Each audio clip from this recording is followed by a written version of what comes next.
Welcome back, Red Spotters. Another show here in the Red Spotlight podcast. I'm your host, Alexis J. Soto, joined by Mr. David Francisco, to another installment of our weekly recaps for The Falcon and the Winter Soldier, currently streaming on Disney+. Last week, we discussed the first installment of this 6-episode series, and today, we are here to talk about episode 2, The Star Spangled Man. More on that in a bit. David, how are you doing this week? Good. Yeah? Yeah. Weather is getting a bit warmer, isn't it?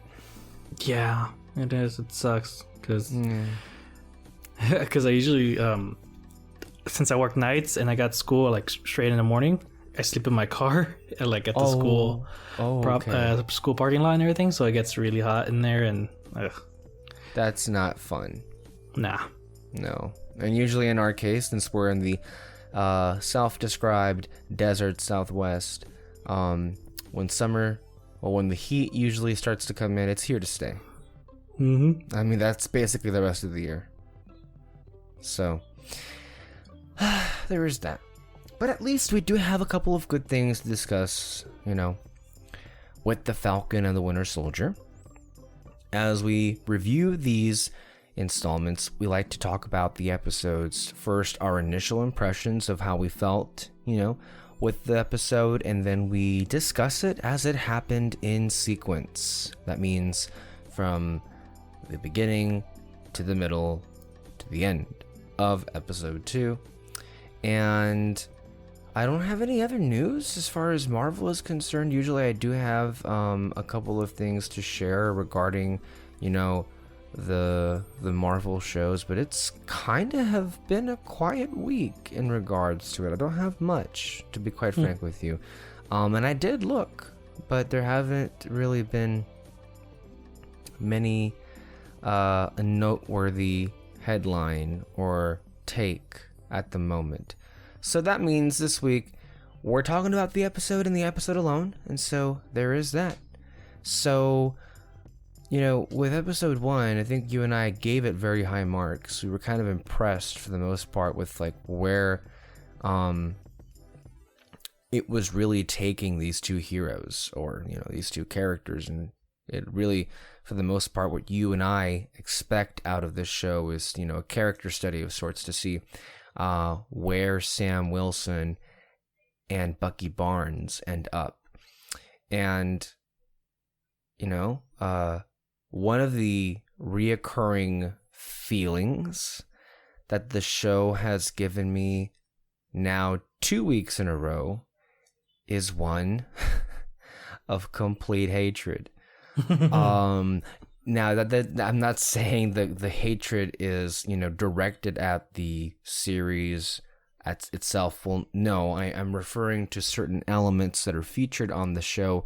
In this case, in the form of certain characters that kind of elicit rage almost immediately, and then different kinds of rage as well. Episode 2, I thought, was great. We kind of jump in immediately with this wonderful dynamic that Sebastian Stan and Anthony Mackie have, and perhaps better than they ever were before, now that they have, the entirety of this 42-ish minutes, to chew on. And this episode kind of had a whole bunch of, different qualities. It was serious in the sense of what it was kind of pointing to, with certain revelations and certain scenes that occur that, felt very much like something we would watch on the news literally every day. We did get to understand a little bit more about the differing points of view amongst our heroes and villains, quote unquote, as they're presented to us here. And interestingly enough, they all all are rooted in something that is, quite relevant and interesting. So they're in lines, keeping with that Winter Soldier theme, carrying it across. But it also is hilarious as well. There was a series of one-liners, and honestly, so many wonderful exchanges that Bucky and Sam, just the back and forth that they have is, what everyone says about that buddy cop formula. It's like that, very much so. Maybe dialed up a couple of notches in this case, but they're an interesting couple, shall we say, to watch in action and follow throughout the episode. And I really enjoyed episode 2, and I am kind of loving the show. I'm hooked.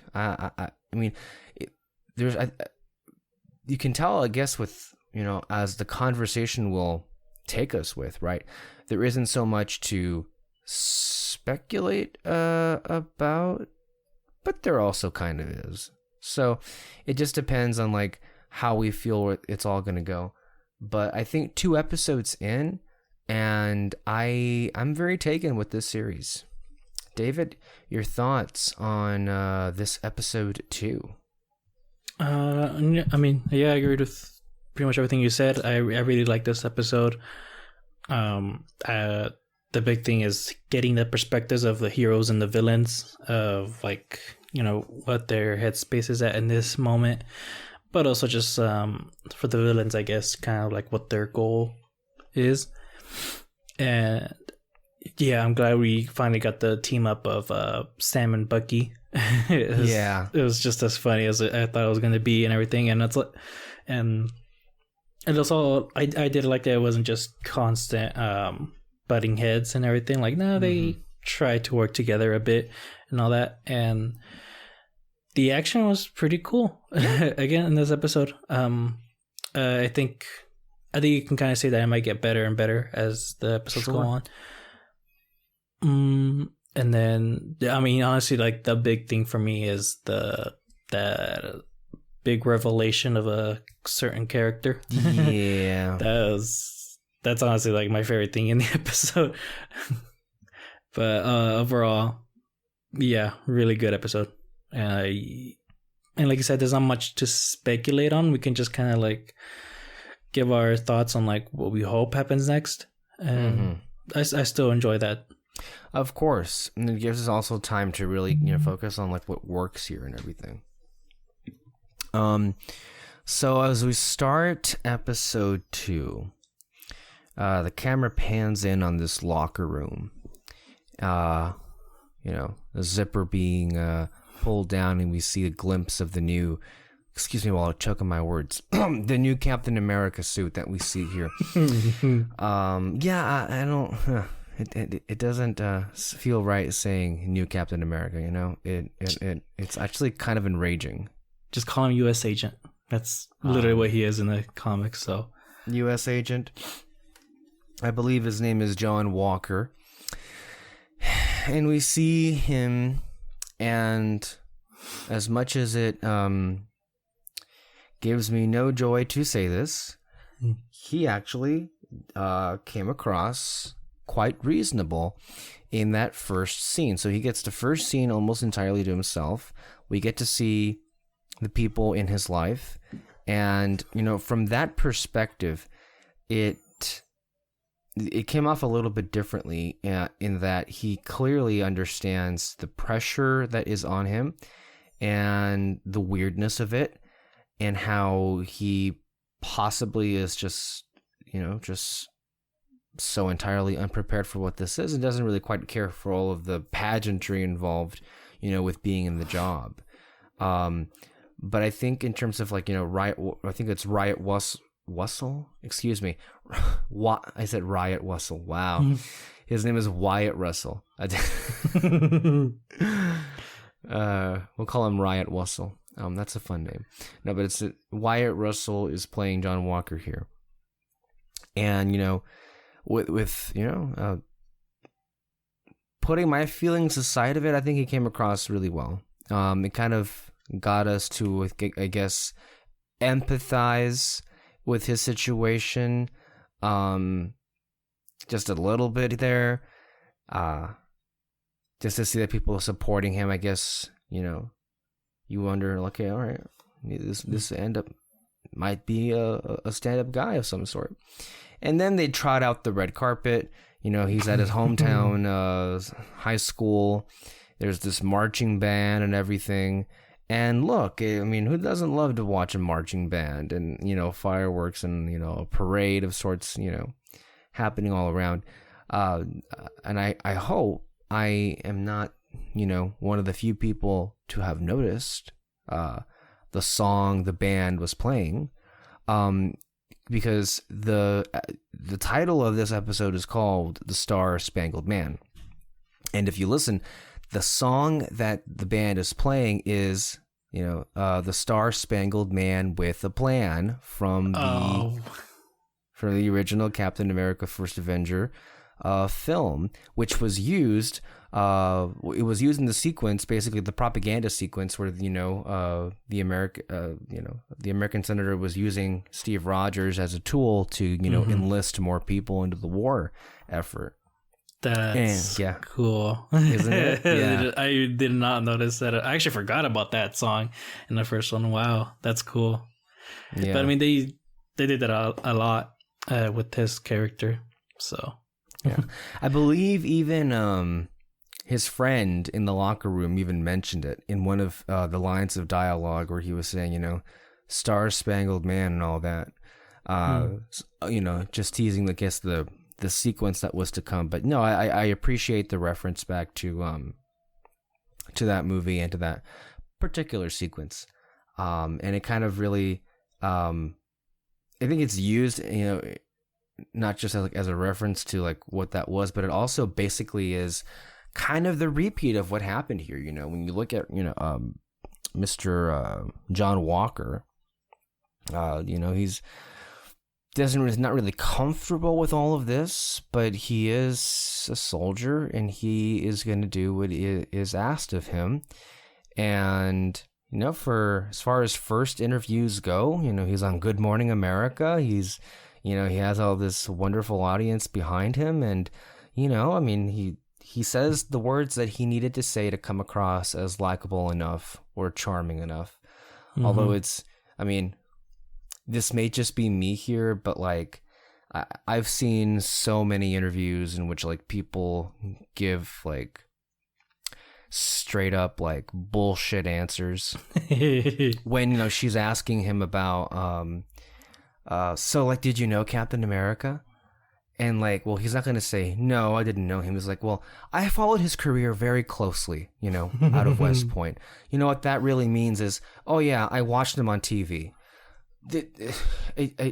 I just, it reminds me of the real world too much, where you see, in particular, former presidential candidates talking like that and mean absolutely nothing when they say it.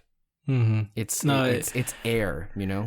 Yeah. No, I mean, that whole scene, it reminded me of another show, The Boys, which is a Amazon original. Mm-hmm. And that one, it's all about, you know, you have these actual superpowered heroes just being used to make money for companies and all that, and they get interviewed and all that, and yeah, they give the whole those types of answers that you were saying, but also like it's just this constant of like like fake fucking smiles in their face and all that, when in reality these heroes are just the worst people on earth. It's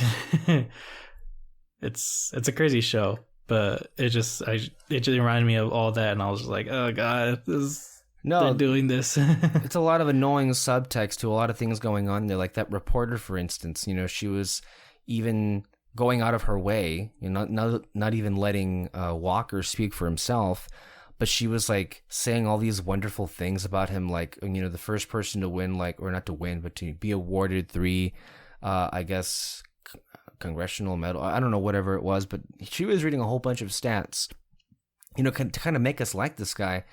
And it just made me feel very uncomfortable because, like, you know, this ain't your job, lady. Your job isn't, you're doing the work for him. He's the one that's supposed to like basically make us like him. And you're being used here as a prop by the American government to sell this person as a new Captain America. Ugh. You know, I have to keep doing that because it's so disgusting. So it just, another reminder of how, reporters are not really, in this instance, this wasn't reporting in my view. This was just staging. And, it worked to great effect, but it's also pretty sad, predictably sad as well, that it worked because you were even, I guess, speculating perhaps in last week's discussion that there might be some kind of pushback. Since you say that it was well known that, Sam was like the person that Steve picked. Evidently not, because no one here seemed to give a shit. Yeah, that's when I watched it the second time, I noticed that. I was like, oh man, dang it. Like I thought people would get mad, but now everyone's cheering him on and all that. And like you said, the reporter, like, she was hyping him up to the Literally. People and everything. And I agree with what you said. Like, it's a kind of like a messed up way of reporting and all that. But like, what I kind of did like about that sequence is that he's not some straight up, he'll take orders from the government. Like, he's not a robot soldier almost in a way. Like, no, he's okay. He's done some heroic stuff in the military and all that, and he's done some training that can make him an effective Captain America. I like that bit of footage that you saw of him using the shield and everything, and it's just kind of like he was using it perfectly and all that.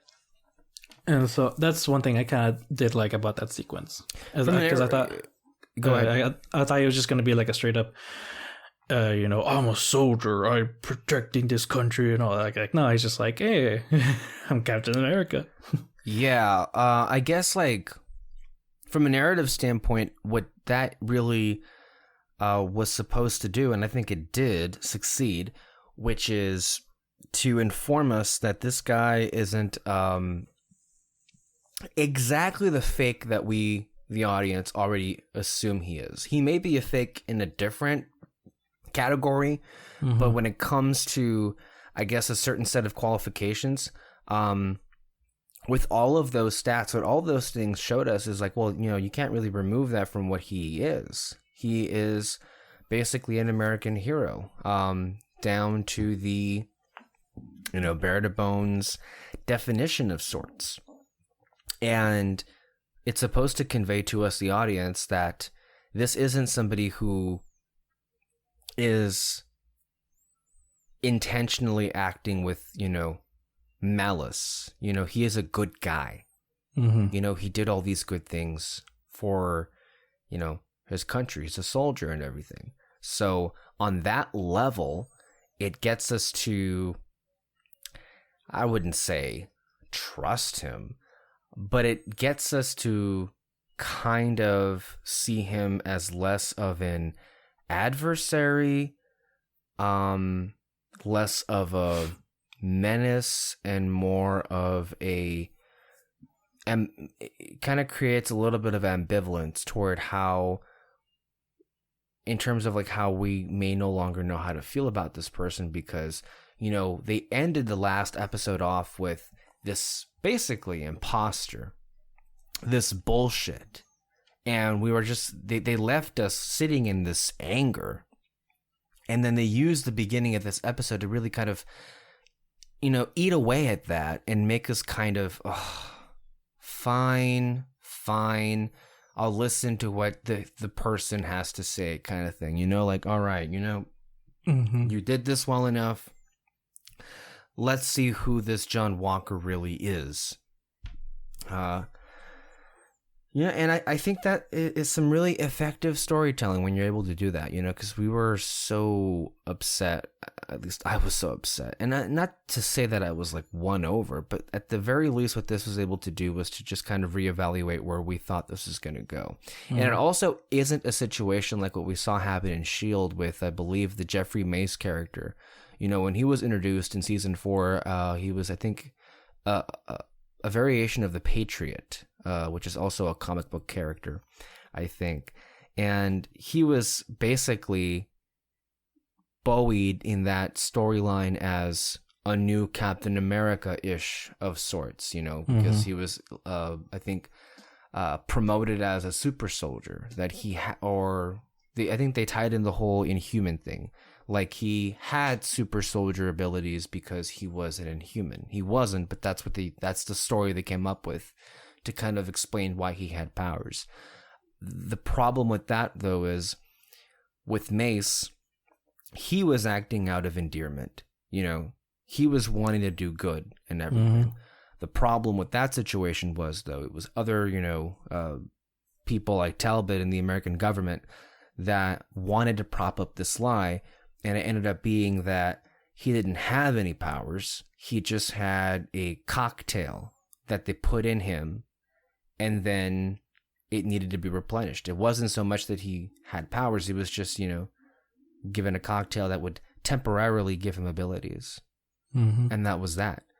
And this isn't, what these first few minutes show us is, with the John Walker situation, it's not going to be a replay of that. It's kind of a little bit different.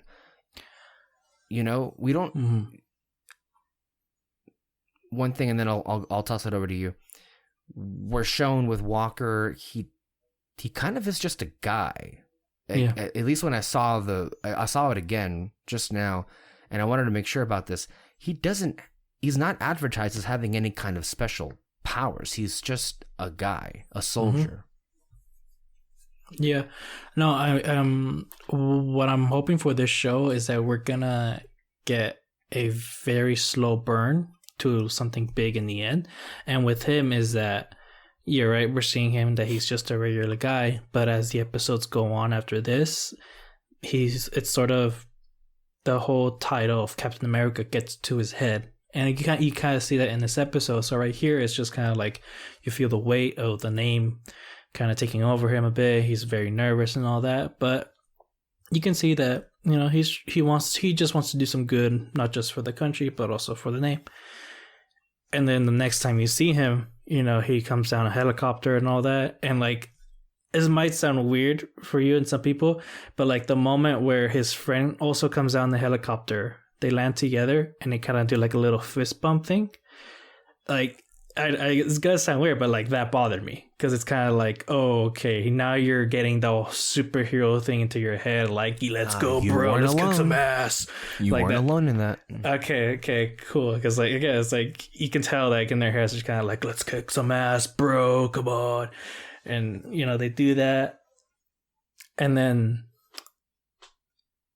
towards the end of the episode, he has some butting heads with actually, no, right after that scene, he has some butting heads with Sam and Bucky. He wants their help, but it's not so much for the mission, but to kind of prop up his name more. As you know, he said, I want Captain America's wingman by my side and all that. And it's just like, ugh, you're not getting it, dude. Like, you want the, what's the word? Like, you want to make the stage for yourself and all that, but you're not like really willing to play with others, almost in a way, you know? Yeah, I think the episode, as I've mentioned several times just now, did a very good job of making us feel a little bit ambivalent toward how this John Walker person's going to be. But as the episode goes on, little by little, they also chip away at that, and what you begin to see underneath the mask, I guess you could say, is a person who is seemingly far more self-serving than what the intro would have you believe. And I think and we'll touch on all those moments you just mentioned, David, when we get to them, as we're going in this recap. But I think they're all mentioned, I think, to bring up your point. But I feel like, and this is why I mentioned the whole like Patriot storyline and Shield, is I think what we're gonna get is the opposite of it, Whereas in that storyline, it ended up being that because it was teased as Mace himself was a nefarious individual. It was teased that way for several weeks. Like the other agents were becoming very suspicious of him. And then what was revealed is he wasn't. He was a good guy. It's just that there were nefarious agendas around him. Now, with Walker, I think we're shown off the bat is, on a base level, he's a good guy. He ain't that good, though. Mm-hmm. And even with this episode, I think the inverse of it may be like, there's really nothing nefarious going on with Walker himself. I'm removing the whole, like, completely fucked up and racist bait and switch they did with, like, Sam and Walker. They traded Sam for Walker. I'm not including that. That's very fucking nefarious in my view. But as far as Walker is concerned, he is not a nefarious person. He's here doing his job. But I think you're right when you say what may ultimately happen is he may be too self-serving a person for this job, and it will come to a point where he's just a straight up douche. Yeah. And he ain't gonna have that shield for long, if that's the case. Or maybe he will have. I mean, well, actually, I'll have a theory on that, but okay, I'll wait till the end or when we get to a certain part. Yeah. So yeah, and I know I had already mentioned this a few minutes back, but yeah, I wonder, do you think, and we'll get to the whole super soldier element, do you think he has a little bit of a serum in him? I don't think so. I have no reason to suspect that. At the moment, the only reason why I feel a little questionable in that area is, in regards to a certain revelation we get down the road. But that's just a question that popped into mind. So there we have all of that. And while this interview is being presented on television, Bucky is watching the interview with the rage that I would have. Like, what the fuck just happened? Because at this point, like, Bucky and Sam haven't talked in a while. And so he seemingly was completely unaware of the fact that Sam was like, no, I'm not holding on to that shield. And so from Bucky's perspective, because what happens next is he basically ambushes Sam as Sam is about to go on a mission, and is like, "What the fuck? What did you do?" And again, like from Bucky's perspective, he doesn't know what we know yet. Like, we know ultimately the reasons for why Sam felt like he wasn't the right person, and I think he keeps trying to say this to everybody that asks. I just thought what I did was right, and I think that's ultimately what happened there. Bucky doesn't know any of this, so that's why he's acting a little bit standoffish, like, what did you do? And I understand that. And also, yeah, how could Sam have known that what was going to happen to him happened? Like, it is so messed up. But because that whole situation, even though it's not his fault, even though he was basically doing what he thought was right, it still got me a little bit angry at him. Like, dude, like, this is so incredibly heinous and hideous in so many aspects. Because you decided to let this go, this happened, and now we have, I'm going to just call him an imposter because, as we just mentioned a few moments back, this Walker person, how is it not being pointed out in the world of this Marvel and Cinematic Universe that this isn't what Steve wanted? Does no one care? Like, seemingly, like, the whole world knows the entire play-by-play of the end game sequence, the third act battle. They can, like, I guess, quote them. They can, like, they're so ingrained with how the battle went down that they can comment on, like, oh, Wanda could have, you know, beaten Thanos if it wasn't for, like, the ship that was shooting down. But they don't know that Steve Rogers chose Sam Wilson to take over the job for him. So, yeah, I don't know what I was saying there, only to say that I kind of felt the anger that Bucky was going through. And, you know, on a personal level too, it's like, hey, this is my best friend. He trusted you. Why did you do this? You know, how did you feel in those first moments there with Bucky and Sam? No, I mean, I like the scene where he's watching in the news, and like I like the last thing you hear. It's like, oh, he felt like a brother, and it's the camera's pointing at Bucky, and like you can tell, he don't like that at all. It was just cool. But yeah, no, when he confronts him about it and all that, again, yeah, very, very understandable why Bucky feels the way he feels. Especially when you get to later on. Like, wow. But it's really complicated with Sam, for me at least. Like, I get why you gave it up, but at the same time, like, you could have tried, maybe. I don't know. Yeah, it's a weird thing for Sam. But Bucky, I'm hoping as the episodes go on, like I kind of hope that he slowly starts to realize why he did it, and like not get like a scene where Sam blows up at him as to why or something. I don't know. I mean, I'm pretty sure that is what's gonna happen and all that, but we'll see. Right.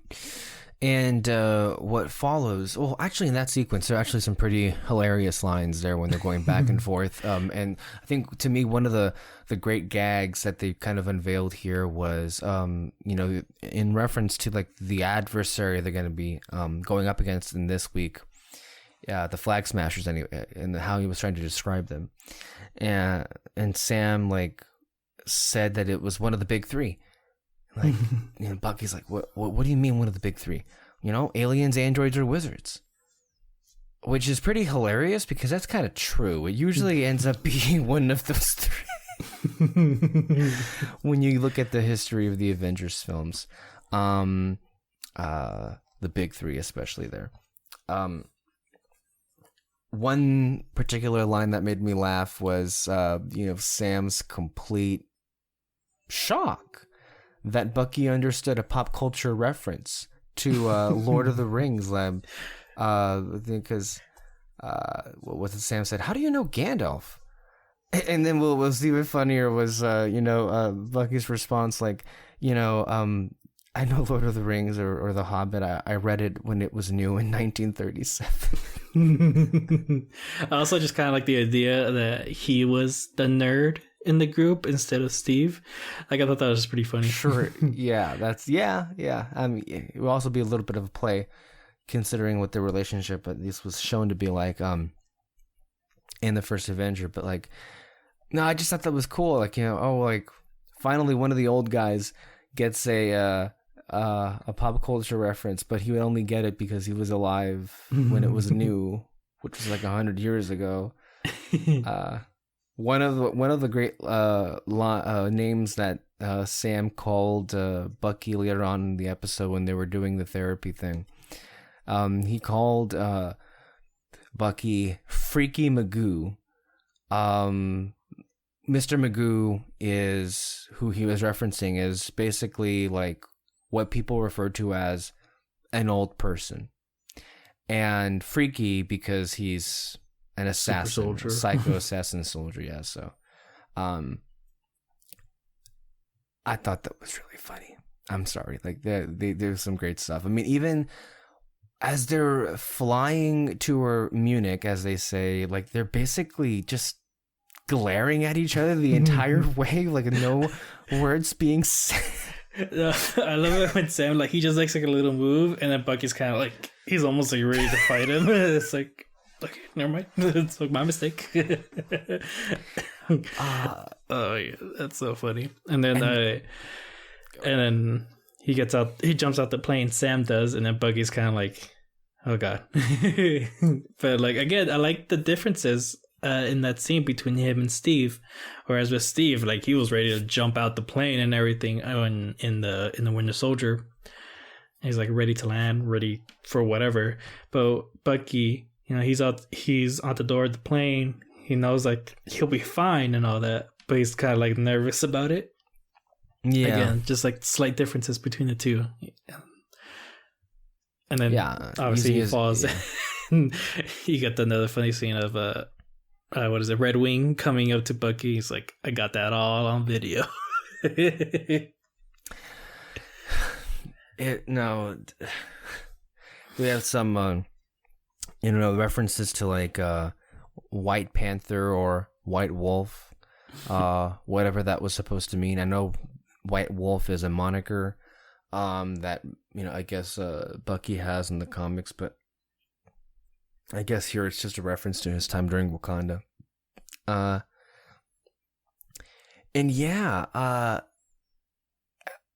It's just fun seeing them sneak up on people because they're really just like, they're on the job, but they're still kind of digging into each other. Just like taking jabs at each other, and it's like pretty freaking hilarious too. And then like they see the people that are there. They assume that they have a hostage. They engage, and there we have an action sequence, and it goes really unexpected to what actually happened, what we actually saw. So one of the things that kind of made me wonder, again, and I was kind of like, wait, this is weird. So when Bucky is like running up to the truck that evidently they assume has a hostage in there, he jumps on, opens it up, and what I thought was fucking weird, not only is the truck still driving, but there's a truck behind them. And the drivers are there acting like nothing has happened. Mm-hmm. And I was wondering, like, that isn't right. And then, of course, they were like, watch this. Because their leader, evidently, I guess she was there because they were setting a trap of some sort, or because by happenstance, maybe that's just how she travels, and Bucky just happened to like go into that one, and because I think it was just kind of like, there's no room in the truck, so she stays on the back, and maybe she just stayed there to supervise or something. I think she was hiding. I think they're trying to hide her face. I don't know. I mean, if she's the leader, it makes sense that she'll stay hidden. Again, maybe supervising what the rest of the other team is doing and everything. Right. And so, just by the way she was in the truck, it makes sense that they thought that she was a hostage and everything. And she basically kicks Bucky's ass out of the truck. And then you're like, wait, what? What just happened? Yeah, go that line about you just got your ass handed to you by a girl, or something like that, or that girl just kicked your ass, is what Sam said. No, but it's hilarious. But it's like, wait, what the fuck just happened? Like this girl is really fucking strong, and then it ends up being that she puts on the mask, the same mask that we saw in last episode. These are Flag Smashers. Not just that, and it ain't just her. All of them seem to have like superhuman, super soldier like level abilities, and like a complete switcheroo happened. Great action sequence, but what was like making me continuously kind of like have my jaw on the floor was like, how is this thing still going? And then like, wait a minute, are the Falcon and the Winter Soldier literally getting their asses kicked? What just happened? I just was. It's like, fuck, these people are pretty fucking strong. What did you think when you were watching that?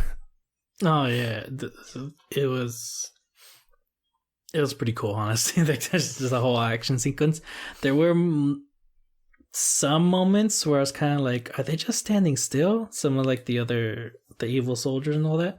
Like two of them were holding out to Bucky and everything, and just kind of like, I feel like they don't know what to do. I could be. Well, hold on, remind me. In the first episode, did they kill anyone? The villains?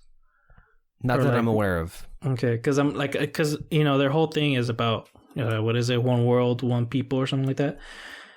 And so when I was rewatching it, I saw like them just kind of like standing around. They were just holding on to Bucky, not really doing anything to kind of like throw him off or maybe kill him. So I'm just kind of wondering, like, oh, are they not trying to kill someone, or are they trying to do their whole mission without killing anyone? So that's why it's just like, again, those again, I have to wait till later on to get that answer. But other than that, again, the action sequence was really cool. I like Bucky's back and forth and everything. The big one for me during that fight is Sam's flying throughout the trucks and everything. Like I said last episode, they try to make a difference between his flying and Iron Man's, and his is more fluid, like basically like a literal bird. And the one standout moment was when Bucky was underneath the truck and Sam was about to fly right between the two trucks, but they moved closer together. And if it was Iron Man, he would have like stopped completely, like put his hands right in front of him, stop completely and move up. But no, with him, it was just like, again, very fluid. It was just going swoop up or swoop down, going up, straight up and everything. Like, again, it's just those little differences. I love it. And then I actually did like it when U.S. agent and his partner came down. Again, that little fist bump thing it bothers me just because, oh gosh, I know where it's going to lead. But it was cool seeing him that, okay, he knows how to use a shield and all that. I think the one thing people keep pointing out is like, oh my gosh, this Captain America was using a gun. But I mean, people pointed out that he used it in World War II and all that. But again, I liked that U.S. agents and his friends' partnership or like fighting was well choreographed, or like they worked well together, other than Sam and Bucky, who just had no idea what to do other than just like, we're just gonna have to punch our way out of this. But hopefully as the episodes goes on, maybe they'll figure out a way to work together. So much to say. I think when you were talking about the whole gun situation, yeah, I have to assume there was a reason. The only time you saw the only time you ever saw Steve use a gun in the movies was when he was fighting Nazis. Mm-hmm. I have to assume that's intentional, because after the Nazis went away, the OG Nazis, not so much, I think, the Hydra Nazis, or the new Hydra Nazis in Winter Soldier. Mm-hmm. Because like the sight of someone wearing that armor, that suit, excuse me, and holding that shield, pulling out a gun, it didn't feel right. It's just another one of those like instances that doesn't feel right. That's not that. And then also like their sudden like entrance though was like, oh fuck, here we go. These guys are here to save the day. And I was like, I was as annoyed as Sam was. Do you see that look that Sam gave them, like when I think it was Walker and his friend they were introducing themselves, and then that irritated face he gave? It was like, oh my god, like imagine having like that out of body experience, and like because what Sam is basically seeing is like not only like both of his like replacements. Like he was supposed to be, I guess, next in line to be Captain America. it was not to be. So not only is he like looking at the new Captain America, but also his like best friend's sidekick all at once. And I was like, Jesus Christ. But also that, what did they do? Did they do a high five or something? Or it was, they just kind of like, it wasn't fists, but wrists or forearms. They just like a wrist bump of some sort. Yeah, it was kind of like that. But again, though, it's just, it felt like they were just showing off there, you know, yeah. like, and that's not really what it's. Yeah, like if, it's kind of weird. Yeah, he does use the shield well. I guess he trained really well with it. But ultimately, the Flag Smashers overwhelm them, all of them, and they get away. Mm-hmm. And then there's this hilarious moment where Bucky and Sam are like rolling through the meadows, because after Sam rescued Bucky, and they're kind of like rolling around, trying to stop because they kind of got grounded and everything. And I love the memes that I saw of that side by side with Anakin and Padme frolicking through the grass from Attack of the Clones. It was beautiful. That's funny, isn't it? It's pretty funny. And then in that moment, you see Bucky get an idea like, Sam, those are super soldiers. And he starts thinking like, huh. And then we start going like, there's something there. He knows something. He's going to say something pretty soon. But anyway, as they're walking back toward, I guess, wherever they came from, here comes, Walker and his friend trying to pick him up. And like already you get to see just the difference in treatment. How is it that, Walker has already basically got like a chariot on the way? Like, he already has a ride, and no one cared to send a ride to Sam or Bucky, like, oh, they can walk, it's fine. And then like, Walker uses that to kind of like, schmooze them in a bit. He wants to win them over, aggressively so, trying to like get them to come on. And I love how the first time like he stops, they just keep walking. Like, fuck you, you son of a bitch. Fuck you. I'm not doing this.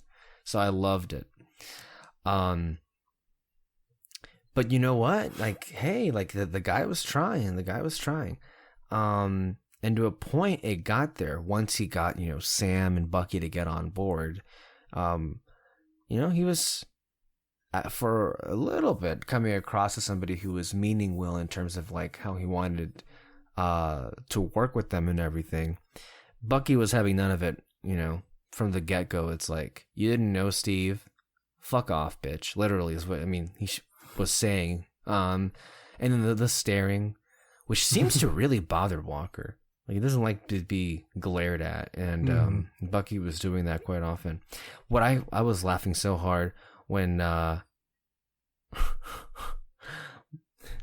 when Bucky commanded the vehicle to stop because evidently the sidekick has a name, and it's, what was it?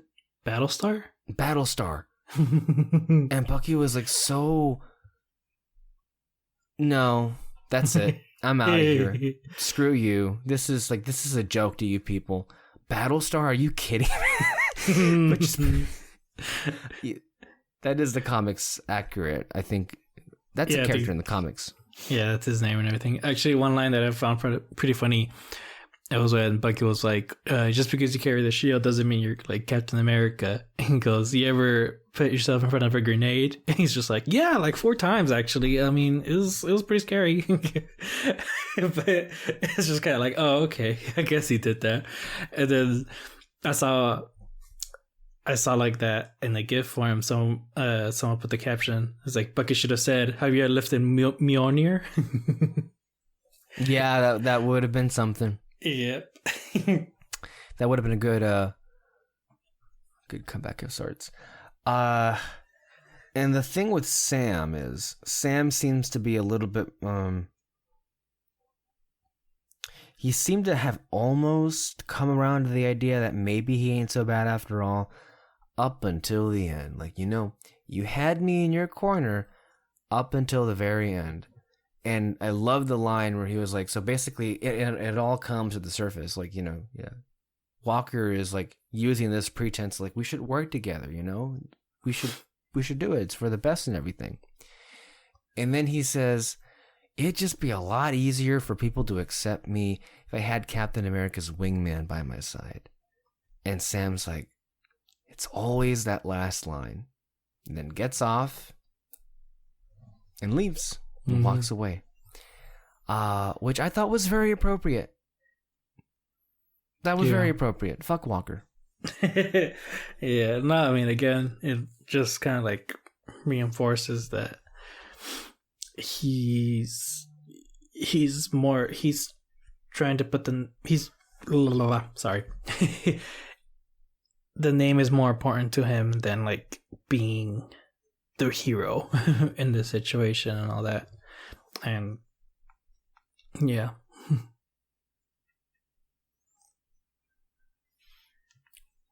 Yeah. So, and then I believe, what was the next scene thereafter? Did we get on the plane back with Sam and Bucky, or did we meet the Flag Smashers in their like safe house? I think it's the Flag Smashers in their safe house. Okay, that was an interesting sequence because a couple of things are going on there. Evidently, they're, I think, mostly based in the European continent, but the whole thing is like one world, one people kind of thing. But they're evidently, by some people in the continent, they have garnered sympathizers to the point that they have established safe houses for them, and shelter, and referred to them as Robin Hood, which is very interesting. And it's also because we were wondering ourselves last week, like, there's this group of people that literally think the world was better off with half the universe dead, and it's like that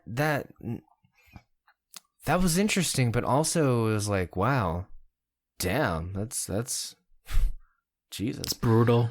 Kind of crazy. yeah. And so, like, we were thinking, all right, this is going to be interesting to see what they unveil with this. And it's actually a little bit more interesting than I thought it would be.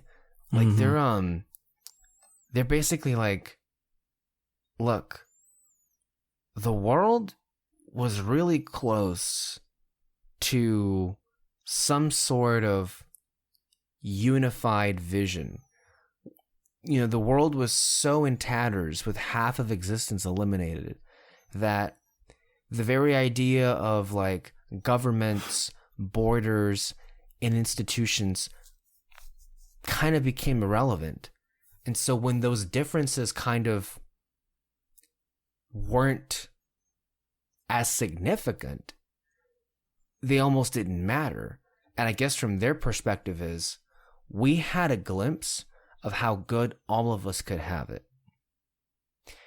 And then the rest of existence came back, and now it's starting to go back to the way that it was, which sucked for a lot of people. Like, we could have had a better world, and we were gonna have a better world because we had shared loss. We had this tragedy where we could unite behind. And now that that's gone, there's nothing to unite behind. And here we go again with perpetual warfare nonsense. I believe that's where they're coming from. And that's pretty interesting. That's an insane concept, honestly. Like, it is. Well, yeah. It's and I'm just scared for the writers, because it's like, that's a really big concept to like tackle, and how the heck are you gonna handle that? And it's not just you're right about everything you were saying, but I like how they were explaining it though. It's like the people who kind of made this world shitty disappeared, and now they're back and are trying to put their influence again into the world. And it also, I like it was interesting, the perspective of, because everyone's come back now, everyone's putting their attention on them, and not the people who was still struggling, surviving the blip, basically. Mm-hmm. And so it's a messed up thing going on in the world. Yeah, they're really going all geopolitical with it. But I guess that's good, because an event like that would create a lot of ramifications that we possibly couldn't explore in a single film, much less two. And to your concern about whether or not like you have any confidence in the writers to do anything interesting with this, like with this group and everything, I kind of agree, and I wonder if maybe 6 episodes is not long enough, because you also referenced earlier about like Walker like having a slow burn. How can you have a slow burn when you only have 6 episodes in your entire series? Like, I wonder if maybe it would have been better off if they had given them 9 episodes instead of 6. Mm-hmm. I don't know. I feel like one thing is going to have to be kind of put to the side. I mean, who knows what that might be. And we have more players coming in as the weeks go by, so there's a lot of things to really juggle with here. Mm-hmm. Well, I mean, again, I had a theory about one of these things, but like I said, I'll get to it when we get to it. But there might be a way to work something. Okay. But yeah, those are the Flag Smashers.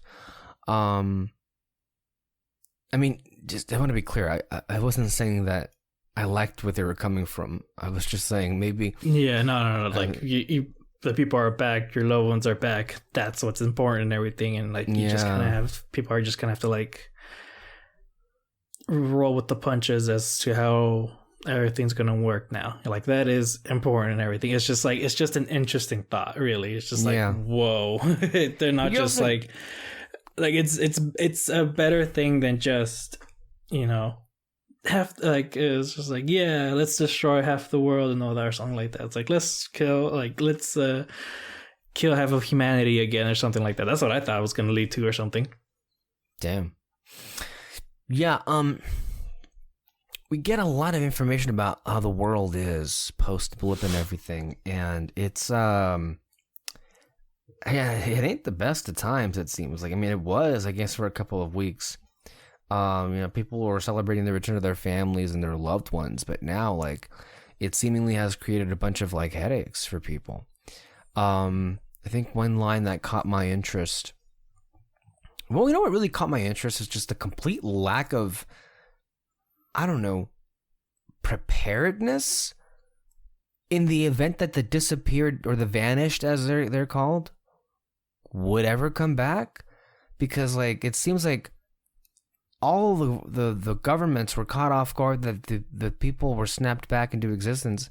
There was no plan put in place for how to deal with this at all. And so like when that happens, they're all kind of basically starting from scratch. And I think to myself, could, I don't know, the Avengers have informed some people in high places to prepare the remaining leadership of the planet to, I don't know, get ready in the event that their mission is successful and that they bring back, half of the population of the planet? I don't know. Because I know it's not the Avengers' responsibility to do that, but my point is, how could they have not planned for that? We had 5 years. I don't know. It's just, that seems like a big stretch. to kind of like, I mean, yeah, if I lost my family through the blip, like I would like some bit of hope that they could come back someday. But at the same time, though, you kind of have to focus on yourself a bit because you're still alive, you know? Oh, yeah. And so I would imagine someone like Natasha would have had a plan, because that was something that she was singularly focused on for 5 years, was getting them back. To me, it seemed Natasha was trying to make the team stick together as much as she could. Well, she was the only one doing anything. Yeah. Yeah, that's what I'm referring to is, from what I remember in those 5 years, from what we're shown, she was the only one that was basically staying on top of all of the, I guess, the missions or the briefings or the meetings or whatever they were. And like, if someone were around thinking about what would happen if they came back, it would be her. And I'm not saying it would be her responsibility. I'm just saying, like, you're right. You know, people moved on, but not everyone moved on. So it's a weird world post blip and everything. And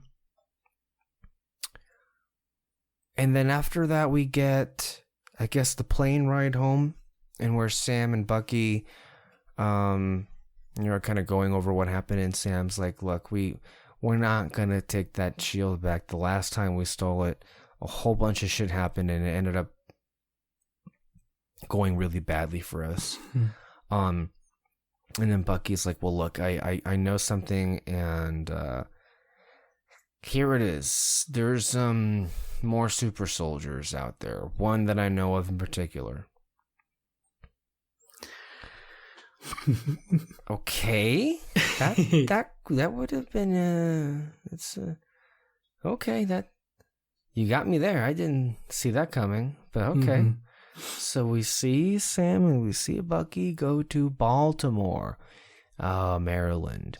And before they meet the person in question, there was a particularly hilarious exchange that Sam has with this little kid. And the kid's excited to see Falcon, and is like, he's calling him the Black Falcon. And this whole thing was purely just like a nod to the comics, the Black Falcon comics, because that was what he was referred to. The Black Falcon, I believe, or Black Falcon. And I always I believe I brought this up a few weeks back when we were talking about WandaVision. And then Peter said, yeah, comic writers weren't the most creative or imaginative when it came to names. Because it was also pretty literal, too. It's like, well, he's black, so you're calling him Black Falcon because he's black. And then, of course, they literally brought that up in the show. It's like, why are you calling me Black Falcon? Do I call you Black Kid or something like that? What'd you make of that little exchange? Yeah, I thought it was funny. Like, of course, some people... I actually didn't know it was a nod to the comics. I thought he was always just known as Falcon. But I thought it was just a funny thing because people would probably call him Black Falcon if they didn't know his real name or his real superhero name. But I thought the kid's reason for it, I thought he was going to say like, oh, well, I mean, there's a Black Panther. So, like, why can't you be Black Falcon? But again, I like his, Sam's reasoning. He's like, okay, so I just call you Black Kid? The other kid there in that group is just like laughing and everything. It was a cool exchange. All right. Do you want to describe what happens next? This particular scene? Yeah. So they knock on the door. They're at this house. Bucky knocks, and there's a kid there, probably like a teenager. He's like, and Bucky goes, I'm looking for Isaiah. And the kid's like, no one's here, or there's no Isaiah here. But he convinces him, and then they go inside, and it turns out Bucky has met Isaiah during the Korean War. Is that what he said? And I like their bit of exchange of like, you see Isaiah, and he's like, yeah, I whooped this guy's ass. And what do you say, 50 in the 50s or something? 51. 51. I was gonna say 53. Damn, I was so close. And 51. And I don't know, it's just, I get that was just a cool little exchange, but you're kind of wondering, like, okay, who is this guy? And it's like, how did, like, they met, he fought with him and actually beat him, like, who the heck is this guy? And Bucky explains to him, like, there's some super soldiers out there, and it's either you and me that are somehow involved in this. And Isaiah is like pissed off about that. I can't remember the exchange exactly and everything, but I remember at one point Isaiah gets mad because it's kind of like bringing back memories of his past, and then he picks up like this metal can or something, throws it to the wall, and it sticks there. Like, it went through wood and it's stuck there, and you kind of like, oh my gosh, he's literally a super soldier, but he's old. Like, when the heck did he get it? And I like how when you first see him, you just see his face and everything, and it's just going back and forth between him and Bucky. But then after he throws it, now you get like a wide shot and you see him, like, he looks like a buff guy and everything. You're kind of like, oh dang, he is a super soldier. And I didn't read the comics, but I knew who he was right away. And so like when I like, you see the wide shot of him and his full body and everything, I got like, oh my gosh, they're actually doing it. It's the guy who apparently had the serum before Steve. Although I think in this show it might be different. But I'll get to that. But basically, you find out that there was a super soldier, either probably after Steve or maybe before. I have to imagine it's after, because like Steve went in the ice in 45, right? So there's 1945 when this happened, and then he talked about how Isaiah met Winter Soldier in 1951. Mm-hmm. Well, the thing though is that I've heard two different stories in the comics, so okay. That's why. But basically, they get into a bit of an argument, and Isaiah just throws him out. You know, the thing didn't really lead to anywhere. But Sam, you know, he's pissed off. He's just like, when the hell was there a black super soldier? And how does nobody know about him? And how does Steve not know about him? And like, what the fuck? Yeah. And then they're arguing in the street, and some cops pull up. And we know what's gonna happen. Bucky, I feel like Bucky had kind of didn't know what was about to happen, and when they pull up. But yeah, the cops come out and they're like, what's going on here? Is this guy bothering you and everything? And Sam's just like, you know, he's already mad. He knows what's happening in this situation. He's getting even more mad. And it almost leads to a confrontation. But Bucky, you know, he goes, hey, do you know who this is? And they realize, oh, Falcon, sorry. Couldn't recognize you without the goggles. Trying to laugh it off. And you think everything's fine and all that, but they do like a little checkup on Bucky, and they find out that he skipped his mandatory therapy session, and because of that, he's the one that gets handcuffed and thrown to jail. So now, did you know who this character was? Like, did you? No, I had no understanding. I have none whatsoever. I was completely thrown off by the entire existence of Isaiah. Wow. From the moment, and I was like, wait, what the fuck? Because like the whole thing feels messed up, and then the more you learn about it, the more messed up it actually is. Because, and on several different levels, because basically what this is, if this is after Steve, a super soldier that America basically had in hiding as a secret agent, he took on the Winter Soldier, but then we just know bits and pieces, because then he basically says that this person who was technically supposed to be a hero was imprisoned for 30 years? And I remind me, because I didn't understand both times. He was imprisoned by Hydra or by America? I think by America. So America gave him this serum. They used him, and then they put him in jail for 30 years. Because I know in the 30 years time frame, his blood was used for, I would assume, a whole bunch of experimentations. Because I think he also did when I don't know when he was saying your people to Sebastian Stan. Some people took that as, oh, well, white people or the government. But then he seemed later on to think that he was referring to Hydra. So, like, I wasn't real clear exactly on all the details. I'm not sure we're supposed to be clear on the details, but what I did understand was this guy was done so dirty.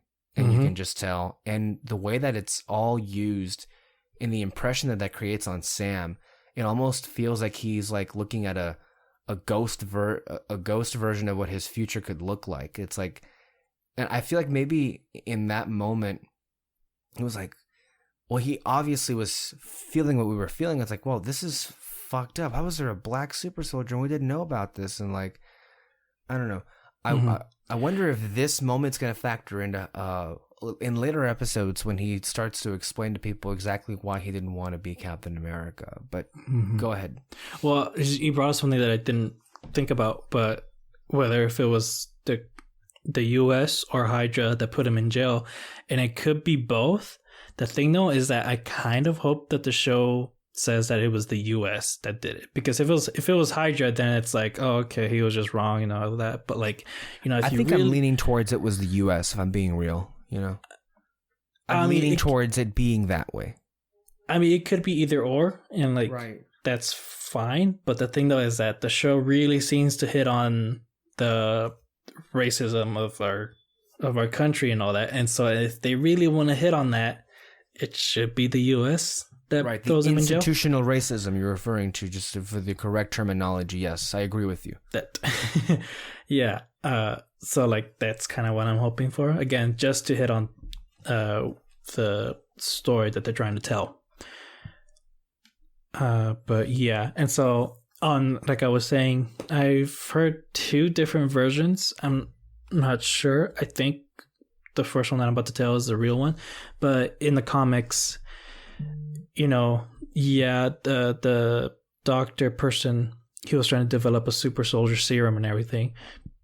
But, if you think about it, are you really gonna, is the serum really gonna work on your first try?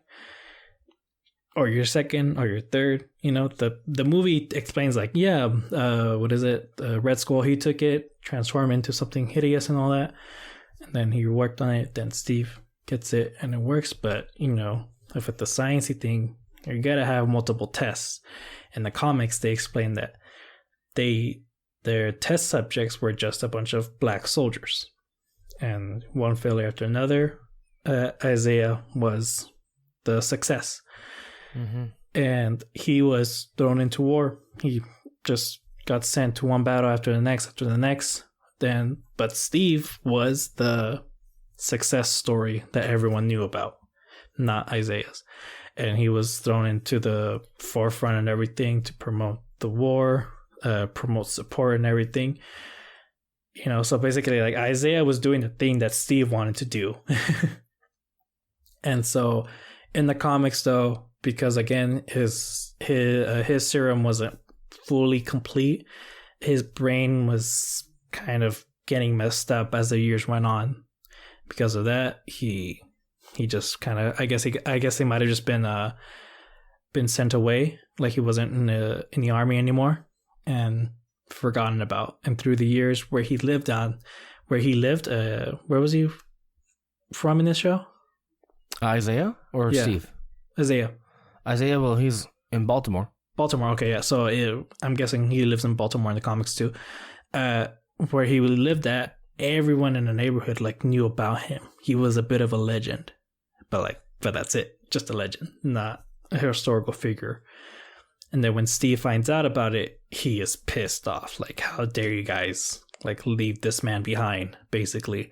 And in the comics, they do meet up. He like, they shake hands and everything, and they become good friends later on in the comics. I haven't read it. I actually really want to. I'm trying to get it. It's an interesting story. I wonder how much is gonna factor into this whole situation here on the show. Yeah, but the thing though for me is, but I also heard though that he was, so after Steve was disappeared in the war, the government tried to recreate the serum and all that, and it was the same. It's basically the same thing. They one test subject after another, and they got Isaiah to work. But again, this one takes place after Steve disappears. And like same situation. That's been used for a whole bunch of origin stories. Like I think that's Bruce Banner, right? Mm-hmm. Bruce Banner. I know that Dr. Whitehall from Hydra was trying to recreate it in several different versions of it. So yeah, I mean that's not necessarily a new concept, that serum, but it's never seemingly been successful the way that it was intended. At least not with Isaiah. That seemed to be a pretty good success, and if by any indication these Flag Smashers also would constitute as legit successes, so that's kind of a scary thing to think that there's a super soldier serum out there, and I can't believe it's now just occurring to me. Where do they get that serum? Well, it could be from Isaiah, or it could be from Bucky somehow, or they could be making them themselves. They had like in their truck, they had like a bunch of what is it? Medicine or something? Vaccines and all that. Maybe they're Speaking of which, it. Get vaccinated for COVID-19. I got an appointment. I mean, great. Congratulations. Yeah. So, I mean, who knows? Again, that's an answer that we're going to have to wait. And probably from... Ooh, my bad. And, I mean, who knows, really? Again, I do hope it's from Isaiah, because I really hope this isn't the only scene that we see him on. Sure, especially since I want to mention, like, he's played here by Carl Lumley, who we saw in Doctor Sleep. He played Dick Halloran in that movie. So I saw him in Doctor Sleep, but I think he was also in Supergirl. Was he? Yeah, he played the Martian Manhunter's dad in that. Huh. And apparently he's also the voice actor for Martian Manhunter in the Justice League cartoon show. Yeah, that's cool. Well, I'll be. Small world, but good actors too. The world needs really good actors. Yeah. But this, because of this though, this lead to one theory of mine. So you said that, I think you said like this Captain America might leave. I said this Captain America is gonna end up falling to be more of a bad guy. I hope what doesn't happen is like he ends up being like a Director Hayward thing where he becomes like a cartoon villain. But I think he's gonna end up being some kind of a villain. Villain in the sense that I don't think he's connected to the bad things that are going on here. I just think he is going to become a problem because he's too self-obsessed and too self-absorbed to be a hero like that. Well, we also talk about how, like, how are they going to tackle all these different things in the show and everything. And think one of us said that this new Captain America might not become a Captain America by the end, or they might throw him away or something like that. And for me, my theory is I think he's going to keep being Captain America, or maybe they'll just change his name to U.S. Agent and all that. But I think he's going to keep that round shield, because Isaiah in the comics, he had the like almost diamond shaped shield, it's like pointy ends on top and the bottom and all that. And I think that's what Sam might use in the end, not the round one. And he kind of uses a shield like that. If you remember in the first episode where he like morphs his wings into a shield, and it was kind of like the shape of that. And I think that's probably what he's going to stick with. And that's how he's going to take on the name of Captain America. Interesting. Well, we'll see how that ends up playing out. But I want to comment on what you were saying about, Sam's out in the street and he's like, arguing with Bucky, like, wait, what the hell? Why didn't you say something about this? And I didn't notice it because I was so sucked up in their conversation. But the second time I watched it, because I knew what was coming, I did all of a sudden realize that off at the back of the screen, you could see a police car. I didn't notice that police car in the first time I saw it. How it went down is you're just sucked into the conversation they're having, and then out of nowhere, you hear the noise a police car makes when it's pulling up. And in that moment, you're like, we're not doing this, are we? Please tell me we're not doing this. I'm sorry, that got a little too real. Mm-hmm. That got a little too real. Holy shit. And it's like, if we thought like the banker last week was unbelievably like, what's the right word to say here? Dismissive, to the Falcon, to Sam here. Whoa, this was, and it's all the lines too, like, they're looking at Sam, the black man, as the agitator, and they keep looking at Bucky as the person who's being attacked.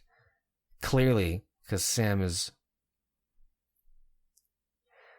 Just look at the scene. Like, they think that Sam is the one who's causing a problem, and they keep asking Bucky like several times, "Are you okay, sir? Are you okay?" Why? Like, I don't even want to say it because it's so obvious. Like, why this is happening. Like, you just know it, and that, and then they backed off immediately when they realized, like, oh, this is a famous one. We can't really do anything about that. Like, that was scary. Yeah.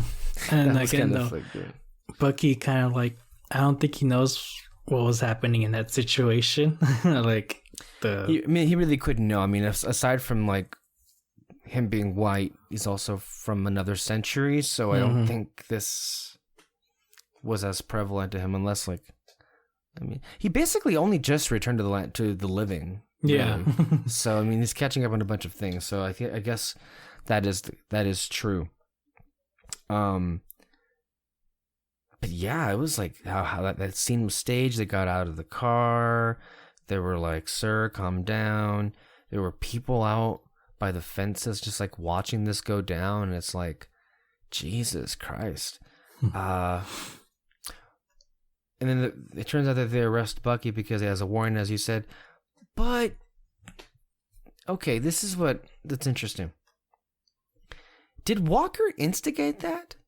Because it came off that way, that Walker instigated the whole, like, sending that warrant out for Bucky's arrest. Yes, I guess Bucky missed a court-mandated, like, therapy session.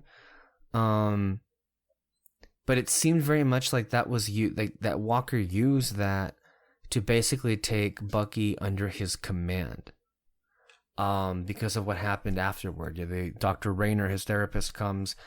She meets up with Sam, and then Walker walks in, flashing his status around like, oh, and from now on, he's going to be with me.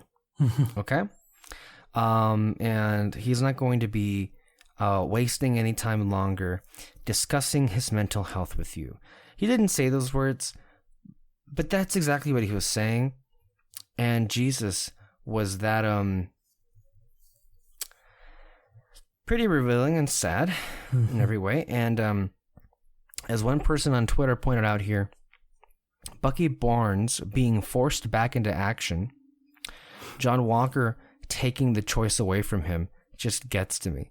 The amount of people that take that man's agency from him is just heartbreaking, because that's what he was trying to do. It was like, without even seeing if it was okay with Bucky, it was like, yeah, your therapy and your mental health isn't a priority any longer. How about you take this opportunity with me to come work for me, and let's go, kill some bad guys.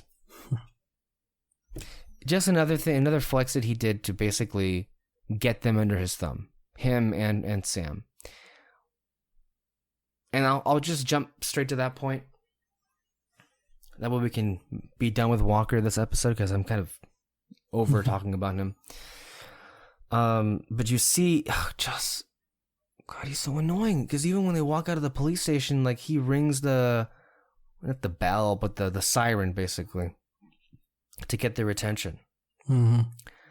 And he keeps trying, man. He keeps trying, but there's like no sincerity to it. When the instant he hears an answer he doesn't like, he goes all like douche. Like when. And Sam made a good point. Look, it makes no sense for us to work with you. You have a whole bunch of entanglements and restrictions that we don't. We can just go in. So it doesn't make sense to work together. Yeah, they don't want to work together.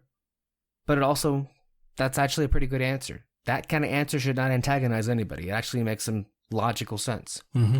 And then Walker's like, all right, then stay the fuck out of my way. Okay, the fuck did that come from? Mm-hmm. So it's like, yeah, he's I don't like him. Yeah, I think I made that pretty clear. Yeah, no, that line was like the final nail, really, of like, okay, you're a douche for sure. For me, at least, like, that's when I went like, yeah, you're officially a douchebag, because he's trying to. Again, he's trying to make the name more important than the mission itself. And actually, one thing, the line of we're free agents and all that. So the Accords isn't like a mandated thing anymore then? You know what I mean? Wait, say it again? You're saying that the Sokovia Accords are no longer a thing?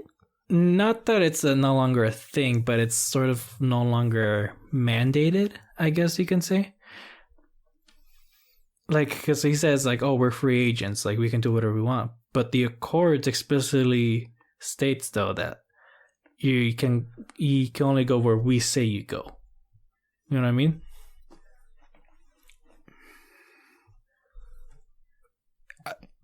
My recollection for the Sokovia Accords happens to be yes, that's the case. The agents employed throughout the nations that are signed to the Sokovia Accords are only able to go to a place once that has been approved by some kind of committee. And that's why I kept asking for the last couple of weeks if that was still a thing. If the Accords are still in effect, I believe that's the case, which I've been saying. Get rid of those things. They don't work. What are you doing? Mm-hmm. But I have no indication whatsoever to believe that the Accords have been rescinded. They're still in effect. Okay. I believe that's what you were asking, right? Well, I mean, it's like, I could believe that it's still in effect, the courts, but what I mean that it's no longer mandated. It's like, you don't. What I got from that line is that Sam doesn't necessarily is following the Accords. And what that does is, when you pointed out that that scene after the truck battle, U.S. agent, he automatically has a ride to the airport. Yeah, like, he's getting all these things and everything. And I think that's going to be the difference between you being a part of the Accords and you not being a part of it.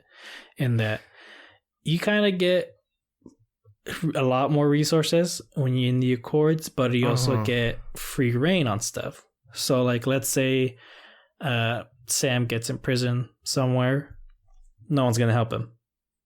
But if he had the Accords, though, he gets in prison, then it's just he's with us, let him go, and you're out. That's basically what I'm kind of getting at with the Accords. Okay. Possibly. I can't really say one way or the other that's the case. I think, but what you're saying, I think, could fit. A couple of things to mention with that just, I just remembered. Well, if that's the case, well, then Walker did flex again by saying, well, we knew where you guys were because we tracked you, because we put a tracker on Red Wing, and Red Wing is property of the U.S. government. Okay. Mm-hmm. I don't know what that is supposed to imply in regards to the status, because we had just assumed with that last episode that Sam was back with the military and everything, like as a service member. Mm-hmm. But it seems that's not the case. He's just a free agent. He's like a hero for hire kind of thing, which is I believe a comic also, if I remember from Marvel. But whether that means that he is not subject to the Accords, I don't know. He seemed pretty fucking scared with the idea of like stealing the shield. And as we mentioned back in last week's episode recap, you have to think that the government had been putting a lot of pressure on him to hand over the shield. Like, and if he didn't, there probably would have been some whatever means necessary kind of crap going on. So these are good questions. I don't know the answers to any of them. Yeah. But I think for the moment we'll just go with what you're saying, because that seems to make the most sense right now. I'm still trying to wrap my head around the idea that these Accords are even still law after the disaster that happened. But okay, great. So the ending, and then we'll wrap back to that big scene in the therapy, because the ending is just a tease with some wonderful music going on, but it basically it indicates the return of Zemo, who is sitting in jail. And that's a wrinkle I hadn't expected, because I thought we were starting off this show with Zemo not only having, broken out, but I had just assumed that Zemo was going to be the leader of these Flag Smashers. And it seems from everything we've seen, they may not be related at all. What do you think? I mean, it's kind of hard to know, because Zemo, like, from the movie, he's a bit of a genius. And like he said, with a little time and patience, you can set your mind to anything, basically. And assuming either he got blipped or not, if he didn't get blipped, he had a lot of time. Like, not many people probably paid attention to him because of what was going on. So, who knows? But I really don't know. I'm more curious about though is like, how the heck is he gonna get out of jail? Because he's clearly out of jail in the trailers. Is it possible Bucky and Sam go rogue and they bust him out? I doubt it, only because of Bucky. Like, he before Infinity War, like, he was a straight up criminal. People thought, oh my gosh, he's got to be stopped and all that. And so I don't like the idea of like, okay, he's free now, he has nothing to worry about, and to just kind of like automatically make him do something that'll incriminate him. I don't like that idea. Yeah, although I don't know how that's unavoidable. To eventually find out what's going on here. And since like the government has gotten their own way with their own heroes, I don't know. It's going to be interesting to see how that works out. But let's get to the heart of what happened. This therapy session, which on the whole was pretty funny. Pretty funny, just watching them get closer and closer into each other. If it was improv, it was great improv. If not, like, wow, that was felt pretty real. I love when like Dr. Rayner at that point, she's like, you need to look at each other. And then she's like, are you guys having a staring contest? Are you kidding me? Which is funny because, I mean, that's actually ultimately what was going on. But a little bit of truth came out there. And like when she asks, okay, why does Sam frustrate you? And the answer was pretty, wow. You shouldn't have given back that shield. Because if that's the case, if what you say is true, that you're not the right person for this, that means that Steve was wrong about you.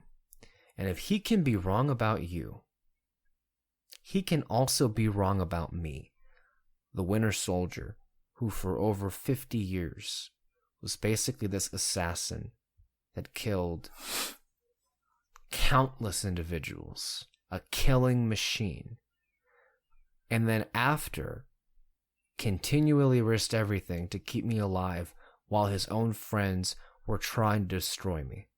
While the whole world was trying to tell him to sell me out, he stood by me. After everything, I killed some of his best friend's parents. I killed his best friend, and then his son became another best friend. And then he found out that I killed his parents. Like, the whole point of it is, it's like, Steve risked so much and believed in Bucky the entire time. It's not his fault. It's not his fault. Well, everybody was trying to tell him, get rid of this guy. He's an anchor on you. Just drop him. It's not worth it. It's not worth it.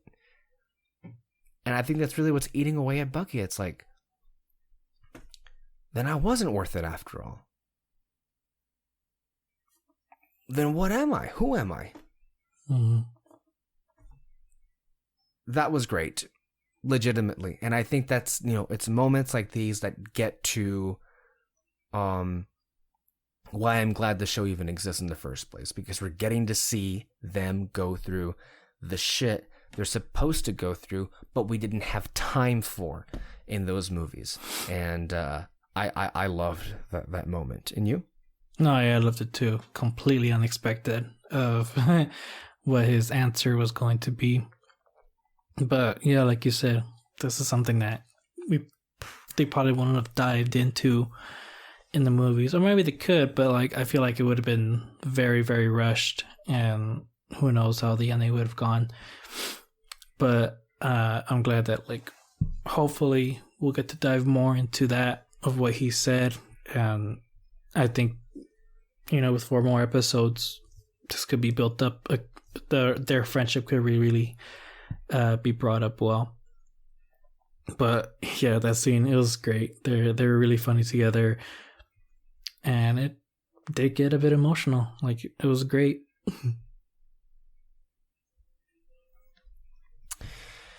Yeah, and then with Sam, he also comes from a different place, a very different place, but also just like, he is really done having to explain himself for what he did.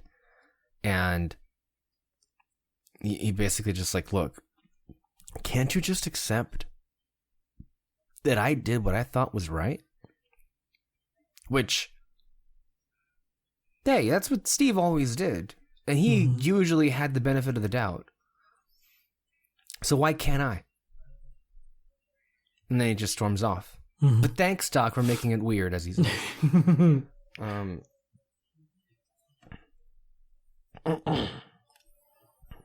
So yeah, I'm very interested to see where those two go. Overall, great episode. Those two made it. Wonderful dynamic, but but it's keeping my interest. Like this like episode flew by entirely, and then when it was over, I was like, "Fuck, just give me the rest right now."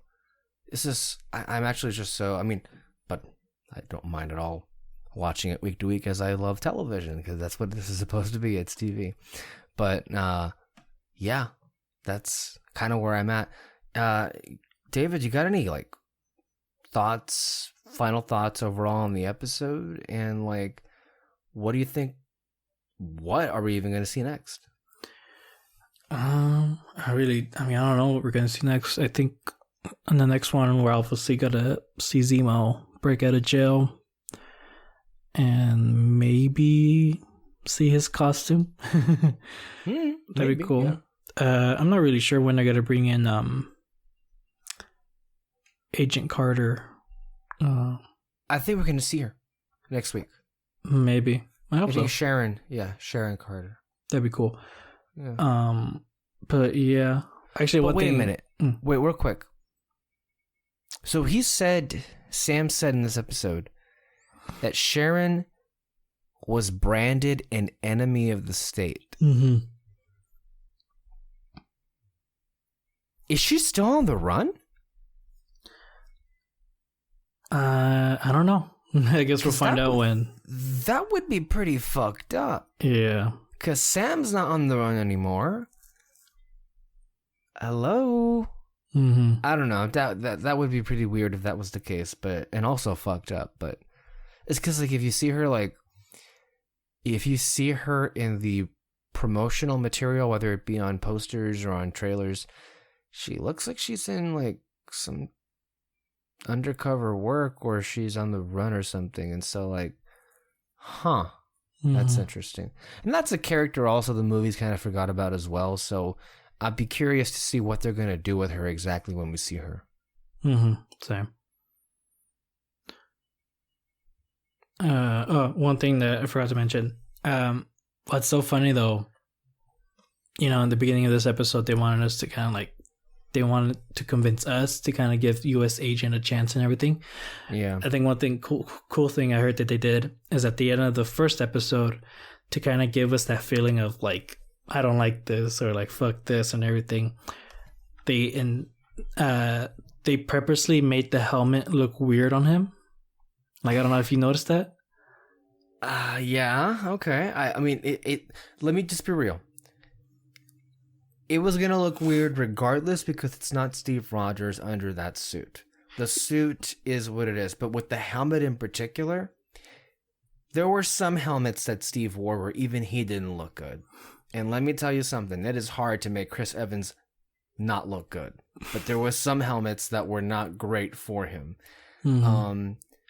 But it did have a weird shape. You're right. Something about it was off. Yeah, and that was purposely done just so to have that added effect of something ain't right here. It ain't right. Yeah. Something ain't right. One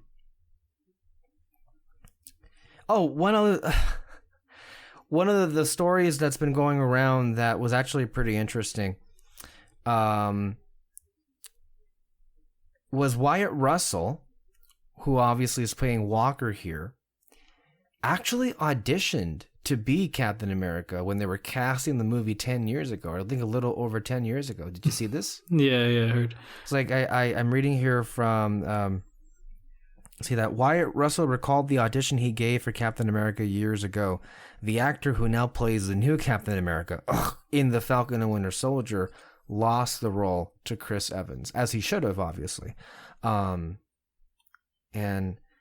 yeah, that's a pretty interesting story. So good for Wyatt Russell, although also I don't really care for his presence. But yeah, interesting story there.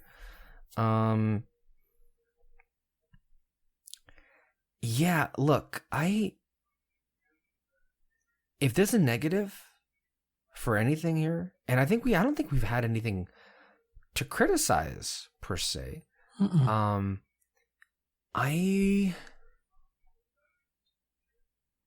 wonder, again, look, this is just for episode 2. We got like 4 more, and I mentioned this earlier before, and again, the answer is we're going to have to wait and see.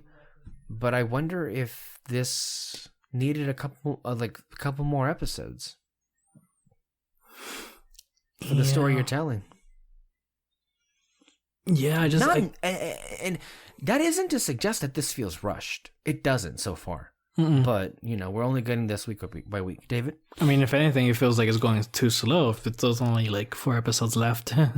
That's why. Like, it feels like we're going at a pace of like a fuller season. But 6 episodes?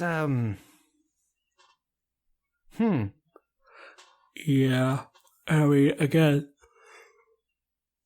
sorry. It's late. Yeah, sorry. Yeah, like we've been saying, like we're gonna have to wait and see, and I just have no idea what they could do in each episode after this, because like, you know, if it was like, you know, 10 or something, I can probably go, okay, yeah, probably next episode this is gonna happen. The next episode, like the next episode, I gotta bring up Zemo. The episode after that, it's just probably gonna be about the U.S. agent or something like that. But with 4 episodes left, like, how are you going to pace this? How are you going to like spread this out in each episode? It's weird, but I mean, maybe something good could come of it. I guess we're gonna have to find out, right? Mm-hmm. All right. Well, if that's the case, I think we're done. Thank you, David, for being here. Thank you all for listening. Reminder, we'll be back next week for another recap for Falcon and the Winter Soldier, and with many more episodes to come here on Red Spotlight, anywhere you get podcasts: Apple, Spotify, iHeartRadio, Google, YouTube, and CastBox every single Sunday, and sometimes on Thursdays. Don't forget, we got a bunch of other stuff right now with Zack Snyder, Raya and the Last Dragon, and Suicide Squad. Until next time, stay under the spotlight, everyone. Bye-bye. Bye.